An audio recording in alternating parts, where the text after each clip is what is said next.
आप सबका स्वागत है बैंकिंग साथी यूट्यूब चैनल पर। आज हम कवर करेंगे 28 अगस्त का डेली करंट अफेयर्स और इधर हम जो पढ़ने वाला है वो मैंने से पढ़ेंगे। तो मैंने से पढ़ते हैं कि इंडिया ने साइन किया first ever head of terms agreement for exporting green ammonia to Japan.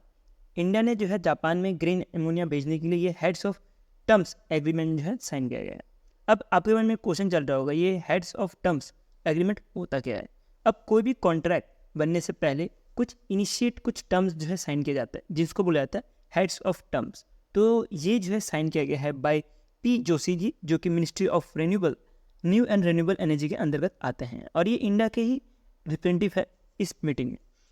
इनके साथ जो है सिंगापुर बेस्ड कंपनी, क्योंकि आपने देखा होगा प्रीवियसली यही कंपनी थी जिन्होंने तमिलनाडु में जो है पहला ग्रीन हाइड्रोजन जो है सेटअप किया गया है। इंडिया का पहला ग्रीन हाइड्रोजन सेटअप किया गया है। तो ये कंपनी ने पार्टनर किया है ministry of new and renewable energy के साथ। इसके साथ जो जापान की 3 कंपनीज है जिन्होंने भाग लिया हुआ है। तो आपको ये 3 कंपनी के नाम बताना चाहिए, एग्जाम पॉइंट से बहुत सा इंपॉर्टेंट है। एक है सुजित कॉर्पोरेशन, एक है यशु इलेक्ट्रिक पावर कंपनी और एक है NYK लाइन्स। तो ये सब का काम क्या है वो हम नेक्स्ट देखते हैं, तो आपको पूरा समझ आएगा कि किसका इंडिविजुअली क्या क्या काम होने वाला है। अब जर्नी देखिए कि कैसा है ग्रीन एमोनिया, कैसे जो है इंडिया से जापान तक पहुंचेगा। तो पहले जो ministry of new and renewable energy है ये हेल्प करेगी जो भी इंडिया के लोकेशन जहाँ पे ग्रीन एमोनिया मिला जाता है। पहले तो मैं आपको बताना चाहूँगा कि इंडिया में जो है ग्रीन एमोनिया बहुत ज़्यादा है, ठीक है। तो इसकी वजह से जो भी लोकेशन है जहाँ पे ये ग्रीन एमोनिया पाया जाता है वो ढूंढने का काम होगा ministry of new and renewable energy का। उसके बाद इसका जो भी प्रोडक्शन है उसको निकालने का काम होगा जो सिंगापुर बेस्ड कंपनी है इसका। इसके बाद ये जो है प्रोडक्शन होने के बाद ये पहुँचेगा कहाँ, जापान में। अब जापान में जाने के बाद अब ये जो ग्रीन एनर्जी है इसको यूज़ किया जाएगा जो जापान का एनर्जी है उधर, क्योंकि जापान जो है जैसे इंडिया किस में ज़्यादा से ज़्यादा निर्भर है वो है कोल में, वैसे जापान में बहुत ज़्यादा निर्भर है। इंडिया से भी ज़्यादा तो नहीं बोलूँगा लेकिन वो भी बहुत ज़्यादा निर्भर है कोल पे ही, जिसकी वजह से जापान भी एक ग्रीन एनर्जी की तरफ एक अल्टरनेटिव ढूंढी जा रही है जो कि अभी बनने वाला है ये ग्रीन एमोनिया। तो इसमें जो भी इलेक्ट्रिसिटी बोर्ड है जापान का उसमें जोड़ने का काम करेगा ये खुशी इलेक्ट्रिक पावर। उसके बाद जो सुजित कॉर्पोरेशन है ये काम करेगा जो भी बिजनेस कनेक्शंस है उसको स्टैब्लिश करने का ग्रीन एमोनिया का। और उसके बाद जो मरीन टाइम अगर ट्रांसपोर्टेशन करना हो तो उस केस में जो NYK लाइन्स है जो जापान की कंपनी है ये पिक्चर में आएगी। तो मैं होप करता हूँ जो मैंने आपको समझाया ये आपको समझ आया। नेक्स्ट स्लाइड में चलते हैं। नेक्स्ट स्लाइड है कि SpaceX जो है सेट टू लॉन्च करने वाला फेम टू इंडिया का पहला ह्यूमन स्पेसक्राफ्ट मिशन है जो कि कहाँ पे जाएगा, साउथ पोल में जाएगा, ठीक है। साउथ पोल में जाएगा और ये जो भी पोलर ऑर्बिट्स होते हैं वहाँ पे रिवॉल्व करेगा और ऐसा कुछ करने वाला SpaceX पहला बन चुका है पूरे वर्ल्ड में। अब आपको तो पता ही होगा कि क्या होता है, जैसे कि ये मान लीजिए अर्थ है तो इधर 2 पोल होते हैं, इधर ये वाला जो पोल है ये नॉर्थ पोल है और जो नीचे वाला पोल होता है ये साउथ पोल है। तो ये क्या करने वाली है ये स्पेसक्राफ्ट, अब मान सकते हो ये जो इमेज दिख रहा होगा आपको ये जो है वो जो स्पेसक्राफ्ट है और ये है फेम 2, ठीक है। और ये देख सकते हो ये पोल है, ये नॉर्थ पोल है या साउथ पोल है, ठीक है। और आपको पता होगी 23 डिग्री में जो है जो भी अर्थ है वो इंक्लाइंड रहता है। तो ये भी उस सबसे इंक्लाइंड है और ये जो है रिवॉल्व करेगा, ये पोलर ऑर्बिट दिख रहा होगा ना, जो पोल के आसपास जो रहता है इसी को बोला जाता है पोलर ऑर्बिट। तो इसके आसपास जो है ये फेम 2 रिवॉल्व करेगा और जो भी एनालाइज है पोल का, जो नॉर्थ पोल हो साउथ पोल हो उसका एनालाइज करने का काम करेगा। इसके लिए जो हाइट रखी गई है मैं आपको थोड़ा इमेज जूम कर दूँ तो आपको अच्छे समझ आएगा। ये जो स्पेसक्राफ्ट जो मूव करेगा वो 425 से लेकर 450 किलोमीटर अबव द अर्थ जो है ये मूव करने वाला है, ठीक है। तो इसके बारे में थोड़ा बहुत डिटेल में पढ़ते हैं क्या है ये फेम 2। तो फेम 2 में बोला जा रहा है कि 4 एस्ट्रोनॉट को भेजा जाएगा और उसमें से जो कमांडेंट होंगे, जो मेन एस्ट्रोनॉट है आपको उनका जो है नाम एग्जाम पॉइंट से इंपॉर्टेंट है, आपको वो याद रखना है। वो है माल्टा चांगचुंग। तो आपको ये चीज़ याद रखनी है कि ये माल्टा चांगचुंग जी है, ये जो है कमांडेंट रहने वाले हैं और ये जो है मेन टीम लीडर है मान लीजिए फेम 2 मिशन के। तो आपको ये चीज़ याद, इनका नाम जो है याद रखना है एग्जाम पॉइंट से। बाकी आप 3 नाम याद नहीं रहोगे तब भी चलेगा, कोई इशू नहीं, एग्जाम में नहीं पूछा जाएगा। अब ये जो फेम 2 है ये पार्ट है 6 कमर्शियल एस्ट्रोनॉट मिशन का जो कि आता है ड्रैगन स्पेसक्राफ्ट का और इसको जो है लॉन्च किया जाएगा फैल्कॉन 9 के थ्रू और ये USA में लॉन्च होगा, ठीक है। USA में इसको लॉन्च किया जाएगा। तो ये था पूरा का पूरा पॉइंट। और इसमें मैंने एक पॉइंट मिस कर दिया कि ये जो नाम रखा गया है फेम 2, ये रखा गया है Norway polar research space ship के ऊपर, ठीक है। और इसका नाम था फेम, और इसी का जो है नाम, इसी का नाम पे जो है रखा गया है फेम 2। तो आपको ये भी पता होना चाहिए किस के ऊपर जो है ये नाम रखा गया। ये हो गया हमारा दूसरा स्लाइड कंप्लीट और दूसरा करंट अफेयर्स डिटेल में। नेक्स्ट करंट अफेयर्स बढ़ते हैं। नेक्स्ट करंट अफेयर्स आ रहा है कि इंडिया का पहला वाटर जेट जो मशीन है इसको जो है अंडरवेल किया गया है बाय IIT मद्रास के जो डायरेक्टर है के रामा कोटी जी के द्वारा। अब पहले तो हमें समझते हैं क्या होता है वाटर जेट। आपने कभी न तो कभी शॉर्ट्स में, यूट्यूब शॉर्ट्स में, या नहीं तो कभी न तो कभी आपने वीडियो देखी होगी जिसमें ऐसा कुछ मशीन होता है जिसको क्या किया जाता है, जिसको पानी छोड़ा जाता है, ठीक है, बहुत हाई प्रेशर में पानी छोड़ा जाता है, जिसकी वजह से वो कुछ भी चीज़ ऐसा कट कर पाता है। देख लो आप ये क्या कितना मोटा चीज़ है, और ये सिर्फ वाटर प्रेशर की वजह से इसको कट किया गया है। तो ऐसा मशीन बनाने वाला इंडिया में पहला जो बन चुका है वो है IIT मद्रास का एक स्टार्टअप, ठीक है, IIT मद्रास का बैक स्टार्टअप जिसका नाम है गुहन इंडस्ट्री एंड मैन्युफैक्चरिंग सॉल्यूशन। इन्होंने जो है ये डेवलप किया है इंडिया का पहला जो है वाटर जेट मशीन। और इसका काम क्या रहेगा कि जो भी सामान है उसको काटा जाएगा विदाउट जनरेटिंग हीट। ये बहुत बड़ी बात है, इसमें बोला जाएगा कि हीट नहीं जनरेट किया जाएगा, ठीक है।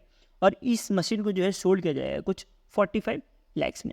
अगर कोई भी कंपनी या डिफेंस की कंपनी हो या डिफेंस एक्सपर्टीज़ हो या कोई भी स्पेस क्राफ्ट, जैसे इसरो को भी अगर ये मशीन चाहिए होती होगी तो उस केस में इसरो को एक्सपोर्ट करना पड़ता था, जो कि कॉस्ट करता था कुछ 1.5 करोड़, जो कि आप देख सकते हो 1.5 करोड़। इसका मतलब कि ये जो मशीन है ये कुछ 1/3 है 1.5 करोड़ का। तो कितना ज़्यादा सस्ता और कॉस्ट एफिशिएंट है ये मशीन, जो कि IIT मद्रास बैक स्टार्टअप ने बनाया है। अब देख सकते हो ये है 45 लाख का। अब इसका मतलब ये है कि इस मशीन को बनाने के लिए जो भी स्टार्टअप है उनको जो है कुछ फंडिंग चाहिए होगी। विदाउट फंडिंग इतना बड़ा मशीन जो है रिसर्च बिना किए बना नहीं सकते, ठीक है। पहले तो रिसर्च होगा, उसकी डेवलपमेंट होगी, ठीक है, उसका जो है कमर्शलाइज होगा। तो इसके लिए जब रिसर्च के टाइम पे जो प्रोटोटाइप बन रहा था तो उस केस में जो इंजीनियर इंडिया लिमिटेड है जिन्होंने कुछ 20 लाख रुपए दिए गए थे स्टार्टअप्स को पहली बार में। उसके प्रोटोटाइप बनने के बाद जो स्टार्टअप था इसको कमर्शलाइज करने के लिए जो तमिलनाडु है उन्होंने कुछ 2.5 करोड़ रुपीस दिए गए थे। अब प्रोटोटाइप का मतलब थोड़ा समझ लेते क्या होता है प्रोटोटाइप मतलब मान लीजिए मशीन है, ठीक है, तो मशीन का बाहर से कि कैसे ये इसका डिज़ाइन होने वाला है, कैसे ये यूज़ होगा, ठीक है, उसके बारे में बताने के लिए ये प्रोटोटाइप बोला जाता है, ठीक है। तो वो बताने के लिए कुछ 20 लाख रुपए फंडिंग दी गई थी बाई इंजीनियरिंग इंडिया लिमिटेड के थ्रू। और जो स्टार्टअप तमिलनाडु है इसको कमर्शलाइज करने के लिए IIT मद्रास ने कुछ 2.5 करोड़ रुपीस दिए गए थे, ठीक है। तो ये हो गया हमारे डिटेल में जो भी करंट अफेयर्स था ये। अब हम चलते हैं नेक्स्ट करंट अफेयर्स में, जो कि आ रहा है प्रेसिडेंट ऑफ इंडिया जो कि द्रौपदी मुर्मू जी है। इन्होंने नेशनल जियो साइंस अवार्ड दिया गया है और ये दिया गया कुछ 21 जियो साइंटिस्ट को। अब 21 जियो साइंटिस्ट को कुछ 12 अवार्ड्स दिए गए हैं, ठीक है। और ये 12 अवार्ड्स को जो है 3 कैटेगरी में बांटे गए हैं। एक है national geo science award for life time achievement, एक है नेशनल यंग जियो साइंटिस्ट अवार्ड और एक नेशनल जियो साइंस अवार्ड। तो इसमें आपको मिलेगा कि जो national geo science award for life time achievement है इसमें एक अवार्ड दिया गया है, और जो नेशनल यंग जियो साइंटिस्ट अवार्ड है इसमें भी एक अवार्ड दिया गया है। लेकिन जो नेशनल जियो साइंस अवार्ड है इसमें जो है टोटल 10 अवार्ड दिए गए हैं। तो अभी हमारे लिए इतना पॉसिबल नहीं है कि आप जो है 10 के 10 अवार्ड्स की जो है विनर याद रख पाओ। तो इससे बेटर तो आपके लिए यही रहेगा कि आप इसको सीधे से स्किप करो। पॉसिबल ही नहीं है कि आपको 10 के 10 नाम याद हो, ठीक है। इतना ज़्यादा करंट अफेयर्स पढ़ना 6 महीने का, उसके ऊपर एग्ज़ाम देना और एग्ज़ाम में रिटेन करके रखना वो 10 लोगों के नाम जिसकी लेस इंपॉर्टेंट में आते हैं एग्जाम पॉइंट ऑफ व्यू से।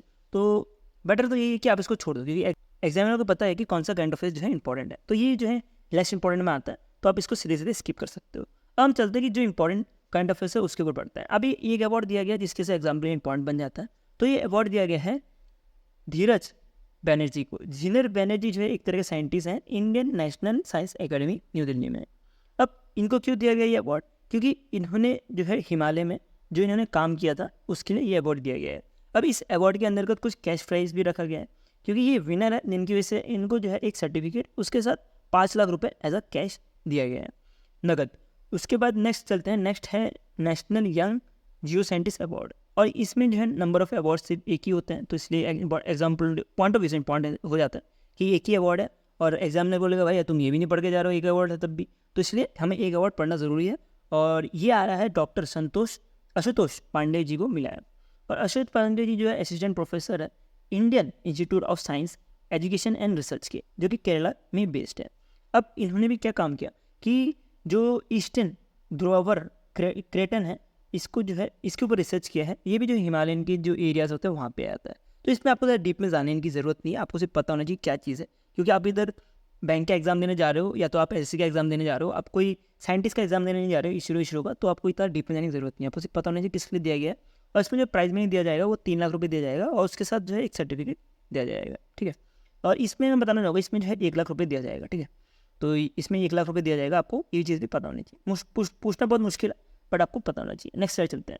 नेक्स्ट स्लाइड आ रहा है हमारा, ये आ रहा है नॉर्थ ईस्ट की तरफ से। यह है north eastern handicraft and handloom development corporation limited, जो कि आता है under the ministry of development of north eastern region का, और ये गुवाहाटी में बेस्ड है, आसाम गुवाहाटी में बेस्ड है।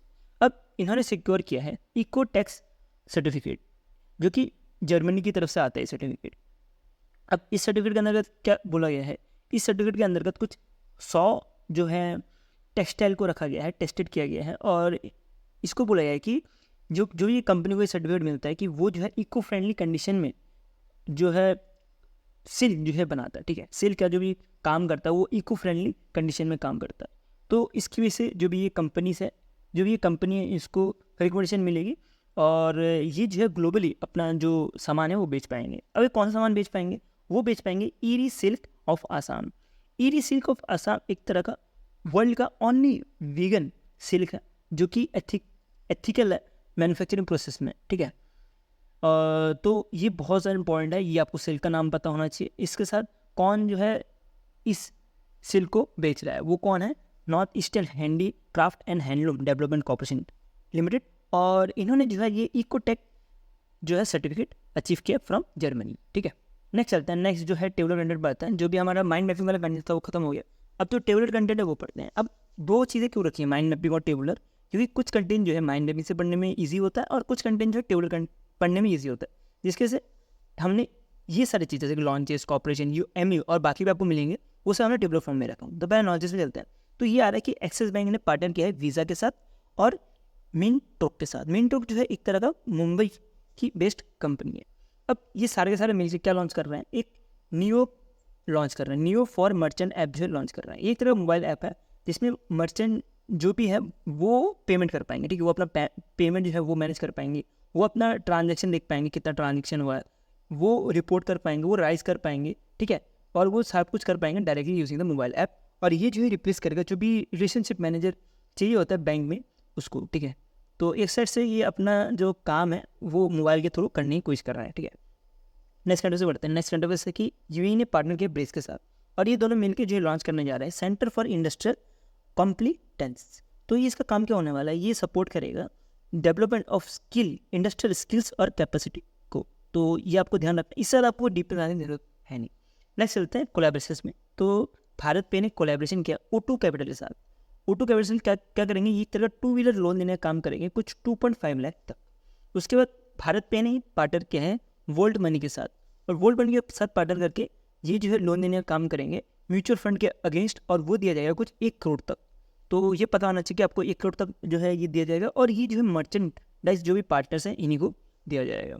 इसका मतलब क्या हुआ कि भारत पे ने 2 के साथ पार्टनर किया है, 2 ऑर्गेनाइजेशन के साथ पार्टनर किया है। पहला है O2 कैपिटल जो कि 2 व्हीलर का लोन देने का काम करेगा अप टू 2.5 लाख, और दूसरा है वर्ल्ड मनी जो कि लोन देने का ही काम करेगा लेकिन अगेंस्ट द म्यूचुअल फंड, और वो दिया जाएगा कुछ 1 करोड़ तक, और जो भी मर्चेंट पार्टनर्स हैं उन्हीं को दिया जाएगा।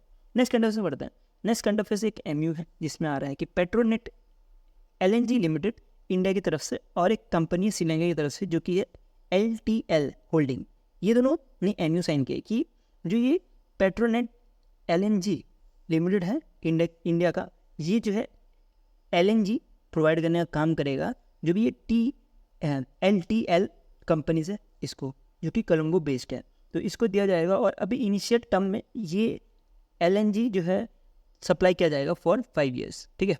लिक्विफाइड नेचुरल गैस जो है 5 साल के लिए सप्लाई किया जाएगा बाय पेट्रोनेट LNG लिमिटेड के थ्रू, ठीक है। तो ये श्रीलंका को दिया जाएगा फ्रॉम दिस कंपनी। तो ये एग्जाम के लिए थोड़ा सा इंपॉर्टेंट बन जाता है। नेक्स्ट कंट्री से बढ़ते हैं। नेक्स्ट कंट्री ऑफिस कुछ अपॉइंटमेंट्स है। ये अपॉइंटमेंट्स 4 अपॉइंटमेंट्स आपको मिलेंगे और इसमें ज़्यादा से ज़्यादा अपॉइंटमेंट जो है एक साथ लिंक है। तो कैसे लिंक है वो देखते हैं। पहला अपॉइंटमेंट आ रहा है राजेश जी की तरफ से कि राजेश जी जो है CMD मतलब कि चेयरमैन एंड मैनेजिंग डायरेक्टर है कॉग्निजेंट इंडिया की। तो अब इनको जो है अपॉइंट करने जा रहे हैं प्रेसिडेंट डेजिग्नेट नेस्कॉम के, ठीक है। तो नेस्कॉम के इनको प्रेसिडेंट डेजिग्नेट करने जा रहे हैं। अब आपके मन में क्वेश्चन चल रहा होगा, ये प्रेसिडेंट पता है कि प्रेसिडेंट बनने वाले हैं, ठीक है। ये प्रेसिडेंट डेजिग्नेट क्या होता है? अब देखिए, प्रेसिडेंट डेजिग्नेट मतलब ये वो पोस्ट होती है जब कभी मतलब कि अभी प्रेसिडेंट बने नहीं है, ठीक है। ये प्रेसिडेंट बनने वाले हैं और उससे पहले अगर किसी को पोस्ट डिक्लेयर कर दिया जाए तो उस केस में बोला जाता है प्रेसिडेंट डिसाइनेट, ठीक है। तो ये जो है रिप्लेस करेंगे अभी नहीं, नवंबर 2024 में किसको करेंगे? ये डी घोष को जो है ये रिप्लेस करने वाले, मतलब कि देवजानी घोष को जो है रिप्लेस करेंगे। पर ये अब स्टेप डाउन अभी नहीं करेंगे, ठीक है। तो अब ये स्टेप डाउन कब करेंगे वो इंपॉर्टेंट है एग्जाम पॉइंट ऑफ व्यू से। ये जो है CMD की पोस्ट से वो जो है स्टेप डाउन करेंगे सितंबर 2024 में। अब जो कॉग्निजेंट इंडिया है, अब इसकी तो जो CMD की पोस्ट है वो तो खाली रहेगी, तो इसको जो है भरना पड़ेगा। वो भरने का काम करेंगे राजेश वारियर जी करेंगे। तो ये जो है सीट लेंगे CMD ऑफ कॉन्जिनेंट इंडिया के, वो लेंगे 1 अक्टूबर 2024 से। और ये जो है पता लगी गया होगा कि किसको रिप्लेस करने वाले हैं। नेक्स्ट अपॉइंटमेंट चलते हैं। ये है M सुरेश जी। M सुरेश जी को एज ए इंटरमीडिएट चेयरपर्सन बनाया गया है एयरपोर्ट अथॉरिटी ऑफ इंडिया का। और ये जो है 3 महीने के लिए बनाया गया है, ठीक है। और ये बनाया क्यों गया? क्योंकि जो संजीव कुमार जी है इनको as a secretary of department of defence production के लिए बनाया गया है, संजीव कुमार जी को। तो इनको जो है एयरपोर्ट अथॉरिटी ऑफ इंडिया को छोड़ना पड़ेगा, क्योंकि अब ये एज ए चेयरमैन की तरह काम कर रहे थे। तो अब ये पोस्ट खाली होने की वजह से किसी ने तो किसी को जो है इंटरमीडिएट चेयरमैन की तरह काम करना पड़ेगा, मतलब कि टेम्परेरी टाइम के लिए काम करना पड़ेगा। और ये टेम्परेरी टाइम जो है M सुरेश जी को 3 महीने के लिए काम करने के लिए बोला है। और इसके बाद जो है M सुरेश जी के जगह पे कोई दूसरा आ सकता है, या तो M सुरेश जी खुद ही जो है चेयरपर्सन भी बन सकते हैं airport authority of India. Next चलते हैं, नेक्स्ट अपॉइंटमेंट पढ़ते हैं राजीव रंजन जी, जिनको जो है सेक्रेटरी जनरल बनाया गया है इंडियन ओशन रिम एसोसिएशन का। और ये जो है रिप्लेस करेंगे सलमान अल फासीरी को, और ये जो है इंडोनेशिया से बिलोंग करते हैं। और ये अपॉइंटमेंट जो है 3 साल का होने वाला है और ये होगा 1 जनवरी 2025 से, ठीक है। तो आपको ये पता होना चाहिए कि कब से होने वाला है, 1 जनवरी 2025 से होगा। और ये 3 साल के लिए बनाया जाएगा संजीव रंजन जी को as a secretary general of Indian Ocean Rim Association का, ठीक है। तो ये एसोसिएशन का काम क्या होता है थोड़ा बहुत पढ़ लेते हैं। इंडियन ओशन रिम एसोसिएशन में बहुत सारे जो है कंट्रीज एक साथ आती है। उसमें से कुछ आपको ऑस्ट्रेलिया, श्रीलंका मिल जाएगा, बांग्लादेश मिल जाएगा, ईरान मिल जाएगा, ओमान मिल जाएगा, बहुत सारे कंट्रीज आती है। और ये एक तरह का एसोसिएशन फॉर्म करती है और जिनका काम होता है कि इंडियन ओशन में कैसे जो है रीजनल कॉपरेशन हो पाए और सस्टेनेबल डेवलपमेंट हो जाए, इसके लिए ध्यान रखने का काम होता है इस ऑर्गेनाइजेशन का। नेक्स्ट कंटेक्स्ट में बढ़ते हैं। तो नेक्स्ट एक अवार्ड है जो कि आ रहा है सेंट्रल बैंकर रिपोर्ट कार्ड 2024 का। और इस रिपोर्ट कार्ड को जो है रिलीज़ करता है बाय ग्लोबल फाइनेंस मैगजीन। और ये जो है USA बेस्ड है, जिसपे RBI गवर्नर शशिकांत दास को एज अ विनर डिक्लेयर किया गया है। और इनको जो है E ग्रेड दिया गया है, A+ ग्रेड दिया गया है for the 2nd consecutive year के लिए। अब इनके साथ जो है कुछ दूसरे गवर्नर्स भी है जिनको E+ रेटेड गवर्नर डिक्लेयर किया गया है एज पर दिस कार्ड। तो इसमें आपको मिलेगा, एक है क्रिस्टन थॉमसन जो कि गवर्नर है बैंक ऑफ डेनमार्क के। इसके साथ जो है थॉमसन जॉर्डन को जो है chairperson of Swiss national bank के, मतलब कि गवर्नर ही है स्विस नेशनल बैंक के, इनको जो है मिला है। मतलब कि ये 3 गवर्नर्स को A+ की रेटिंग मिली है, ठीक है। तो ये रेटिंग जो है दी जाती है फ्रॉम E+ टू F, मतलब कि A+ मतलब एक्सीलेंट और F मतलब कि फील्ड मान सकते हो, ठीक है। या तो मतलब सबसे ज़्यादा लो रेटिंग रखी है इन्होंने F। अब ये जो है रेटिंग किस हिसाब से दी जाती है? ये दी जाती है on the basis of controlling inflation, managing interest rate, promoting economic growth और maintaining sustainability in the domestic currency of exchange rate. तो ये सारा का सारा देखा जाता है, उसी के बेसिस पे डिफरेंट कंट्रीज़ के जो गवर्नर है उनको रेट दिया जाता है A+ से F तक। नेक्स्ट पोर्टल के ऊपर चलता है।